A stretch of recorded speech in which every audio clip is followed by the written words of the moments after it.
Halo semuanya, sahabat-sahabat fisika asik, terutama siswa kelas 11. Jumpa lagi sama Pak Andi. Kali ini kita akan membahas tentang kesetimbangan. Ya, kesetimbangan. Jadi materi ini ada pada gerak rotasi dan kesetimbangan benda tegar. Jadi kita bahas hari ini kesetimbangan benda tegar. Kemudian syarat benda itu setimbang. Setimbang itu artinya diam gitu. Ya, diam ya.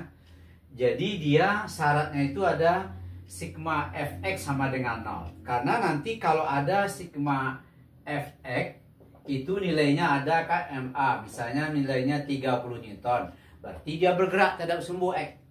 Berarti dia berjalan terhadap sumbu X. Kalau dia tidak berjalan, sigma F sama dengan 0 karena nilainya nggak ada. Jadi syarat utama kesetimbangan itulah sigma F sama dengan 0. Yang kedua, dia tidak bergerak atas bawah, itu sigma Fy sama dengan 0. Jadi nilainya nggak ada, tentu dia diam. Nah, kemudian dia tidak berputar, karena kita tahu pada video sebelumnya, syarat benda berputar itu akibat daripada momen. Jadi momen itu adalah gaya kali lengan. Kalau nanti hasilnya misal 50 Newton, berarti momennya ada. Berputar searah dengan jarum jam. Kalau nanti min 50 Newton, berarti momennya dia berputar, berarti berlawanan dengan jarum jam kan gitu. Kalau dia tidak berputar, berarti sigma momen sama dengan 0. Maka kita sebut ketiga syarat ini, itu kita sebut dia dengan syarat benda itu setimbang. Jadi tidak bergerak kiri kanan, sigma F sama dengan 0. Tidak bergerak atas bawah, sigma Fy sama dengan 0. Tidak berputar, sigma momen sama dengan 0. Oke, syaratnya ini ya. Sekarang bagaimana bentuk soalnya? Bentuk soal itu macam-macam. Jadi macam-macam. Salah satu bentuk soalnya adalah gini. Batang AB homogen, panjangnya L, beratnya 50 Newton, berada dalam keadaan setimbang. Batang ditahan oleh tali OC, di mana AC 2/3 L, ujung B digantung beban 10 kilo, hitung berapa tegangan tali T. Jadi nanti ada batang, ini batang ini beratnya 50 Newton. Nanti kalau batang homogen, berarti titik beratnya itu berada di tengah-tengah. Contohnya begini. Ini berada di tengah nih. Karena dia homogen. Ini dia. Berada di tengah. Jadi kalau gitu yang 50 Newton ini berada di tengah. Berarti ini yang 50 Newton berat daripada batang homogen yang nilainya 50 Newton. Kita anggap di sini WB atau berat batang. Kemudian ditahan dengan tali OC ini dia. Kemudian di mana AC itu 2/3 L. Jadi ini panjang tali ini L. Ini L. Tapi AC, ini AC ini. AC.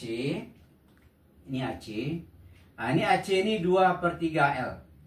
Ini jarak ini. Ini L, ini 2/3 L. Kemudian ujung B digantung beban 10 kilo. Berarti beratnya adalah kalau berat masanya 10 berarti beratnya 100. Ini beratnya 100.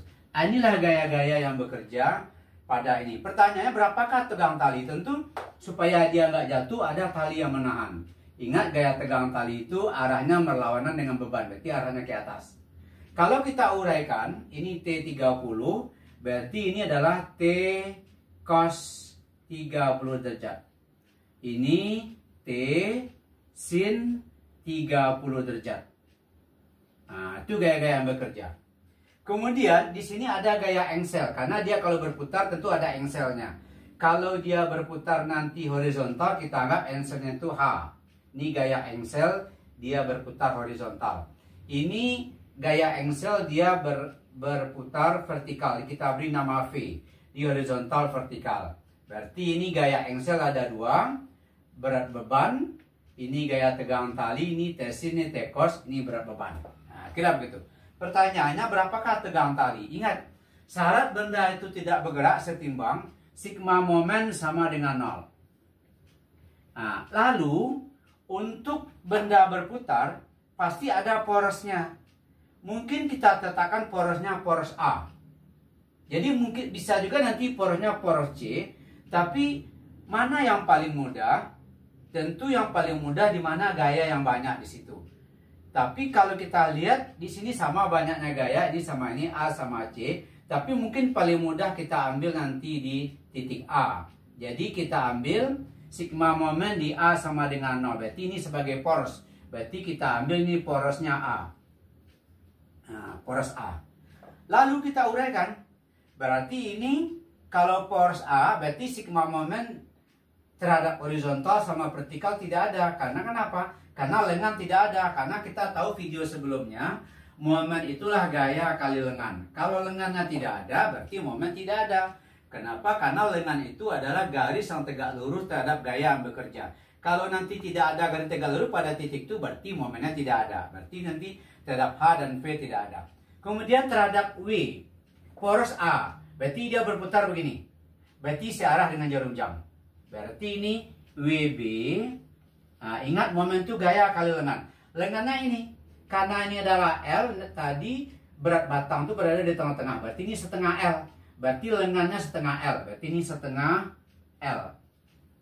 Nah, kemudian terhadap T cos tidak ada momen karena lengan tidak ada.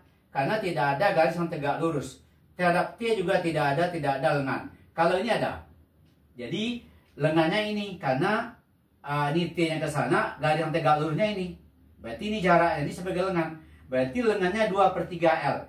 Dia berputar berlawanan dengan jarum jam. Berarti min T sin 30 derajat. Ini sebagai gayanya. Lengannya adalah 2/3 L. 2/3 L. Nah, kemudian ini lagi. Terhadap W, terhadap berat. Jadi nanti dia berputar searah jarum jam. Nah, gini deh. Karena poros di sini. Porosnya tadi A. Jadi kalau gitu ini tambah gayanya 100, lengannya L ini yang sama dengan 0. Nah, kalau gitu ini setengah WB-nya 50, berarti 50 dikali setengah L, kemudian ditambah 100 L. Ini min T pindah ke kanan, berarti T sin 30 setengah, kemudian 2/3 L. Nah, ini coret. Nah, sama di sini. Jadi kalau gitu yang ini berarti 50 dengan setengah 25 ditambah 100. Berarti ini 125 L.